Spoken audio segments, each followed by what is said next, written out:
Chief Minister of Tamil Nadu, Thiru M.K. Stalin sir, for inviting all of us to this very important meeting.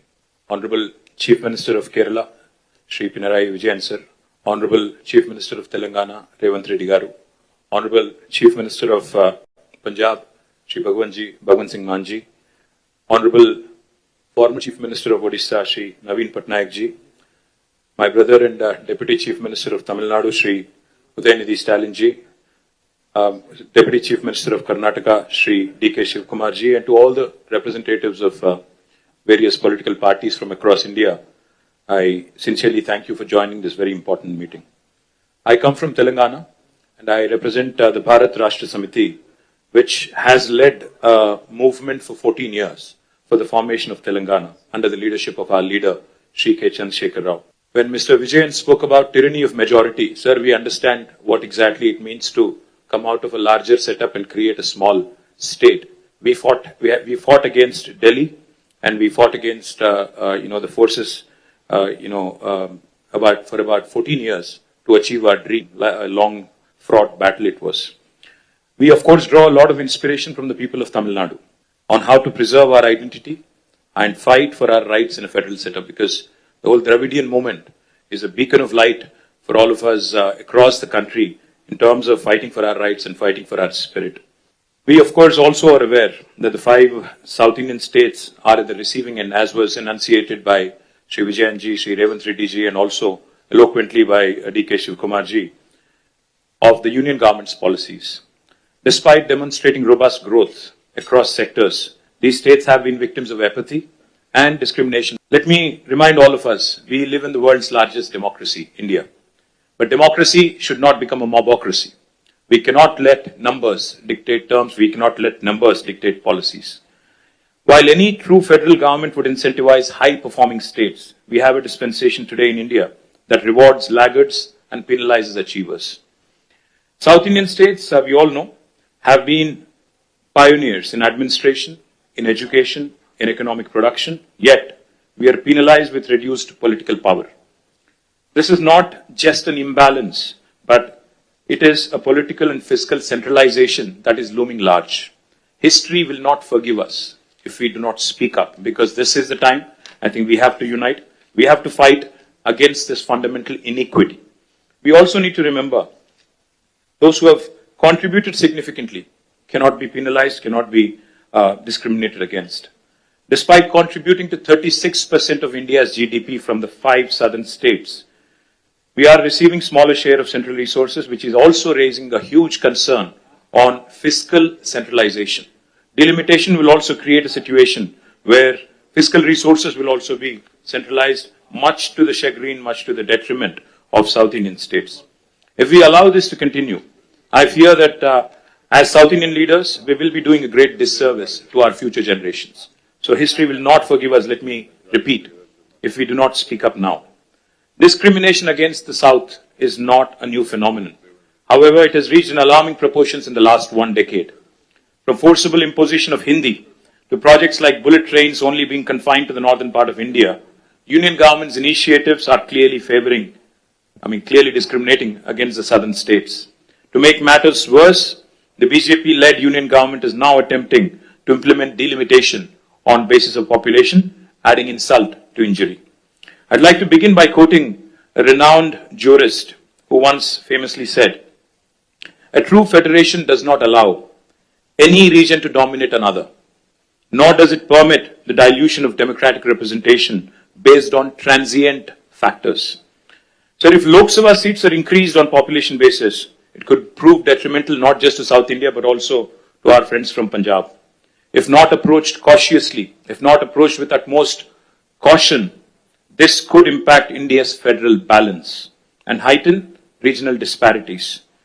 We all are Indians first, and then I think we have sub-regional identities, and we cannot have that be challenged.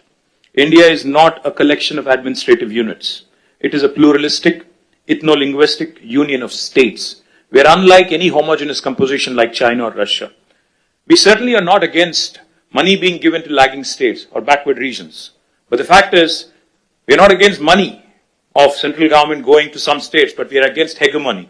We are against this superior feeling that, one region is above another. As we are all aware, as was mentioned by all the leaders here, the freeze on seat allocation happened in 1971 after the census. Then the South India effectively started controlling population. Of course, we all know the story. Now today, we are about 24%, as was pointed out by Telangana CM. But North, the percentage of population has increased, and my brother gave a very nice presentation on what will happen if we go on with a population basis. The only point I would like to make here, if seats are redistributed purely on pro rata population basis, states that have failed to control population will be rewarded, as was put eloquently by Vijayan sir. This is a perverse reward for somebody who has not performed and for somebody who has diligently followed the guidelines of Government of India. Punishing us with reduced representation is certainly discriminatory. India's democracy must be built on progress, governance and economic contribution, not just population. A fair system should reward progress and encourage development in lagging regions. If India has to become a superpower by 2047, 100 years after we achieved independence, we must empower those driving the growth, not silence them. We must empower those who have done well over the last 7 decades and not punish them. Why do we not trust the words of Union Home Minister who says it will be pro rata and nobody will lose representation? I'll give you a classic example of Telangana. When the new state of Telangana was formed in 2014, we were given a promise in the State Reorganization Commission that the delimitation exercise will be taken up in both Telangana and Andhra Pradesh, and the number of seats in Telangana would be raised, MLA seats, that is, assembly seats, from 119 to 153 in Telangana, from 175 to 225 in Andhra. 11 years since then, and it's an act of the parliament, but no action has been initiated because it is inconvenient for BJP to increase the seats. Where it is convenient for them in Jammu and Kashmir and Assam, they've gone ahead and conducted delimitation. Where it is inconvenient for them in Andhra and Telangana, they've kept it aside. Why do we not trust them? Because, their action, their history speaks otherwise.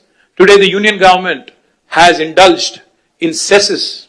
They've come out with cesses, a formula which basically deprives the states of devolution, of a rightful share in devolution. It's a constitutional right. Therefore, we have apprehensions. Therefore, we have a lot of doubts about the center's intentions.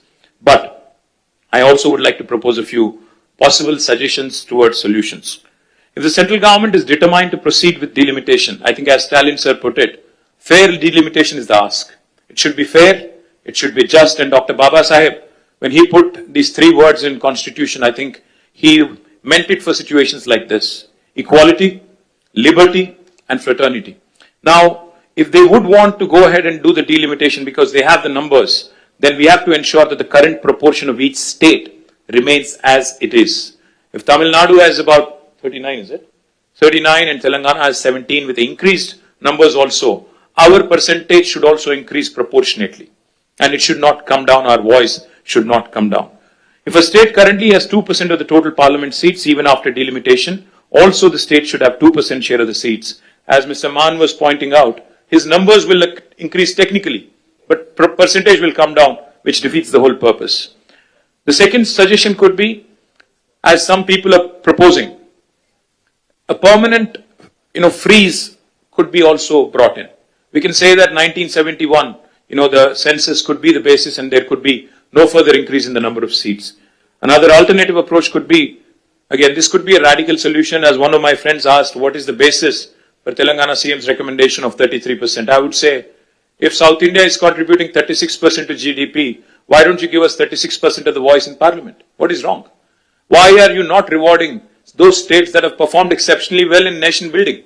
If nation building can happen by way of contribution from states, then why not reward those states that have done very well? Sir, I would only say fiscal contribution, I think, also has to be taken. It cannot just be population. No one can ignore, because since even D.K. Shivkumar Anna mentioned fiscal contribution, let me point out, Telangana is only 2.8% of India's population, but we contribute to 5.2% of India's GDP. We're literally punching double our weight. We cannot be penalized, we cannot be snubbed, we cannot be undermined in terms of our voice in parliament, which is a travesty of justice. One thing I would also like to add, And this is a possibly practical solution. Sir, a true representative democracy is one where people's voices are heard. Why is delimitation being proposed? Because population has increased and people's voices have to be heard. If people's voices have to be heard, increase the number of MLA seats in each state. You go ahead, increase the number of MLA seats, because typically MLAs are the first port of call for people, not MPs. MPs only voice concerns on larger national policies in Parliament. But MLAs are the first port of call. So I would propose that the national government come forward, union government come forward with a proposal. In lieu of increased population across the country, let us increase number of assembly seats in each state so that people are having more access to their MLAs, more decentralized setup. Also, I would like to say this is a fair formula because I think most states would be happy to see more representation. Finally, I would like to remind the union government from this forum, sir, that India is a union of states. Constitution clearly says we are a union of states. We are, like Pinarayi Vijayan sir said, federalism is not a gift. It is our right. So let us remind union government that our founding fathers stitched this great country together with immense grit, determination and tenacity. They understood that India is one of the most diverse nations on this planet and therefore thoughtfully incorporated essential concessions and guarantees into our constitution to build a strong foundation of mutual trust. Sadly, that very foundation is now being shaken by the current regime in New Delhi. Political representation for states in the Lok Sabha is a crucial and a very deeply emotive issue. The union government cannot be callous. They must not take any hasty steps without broad and inclusive consultations involving the people, political parties, state governments, independent activists, people's organizations, and civil society groups as well. India has just completed 75 years of its existence. Our national leadership should strive to heal the old wounds rather than create new ones. Union government should act like a big brother, not big boss.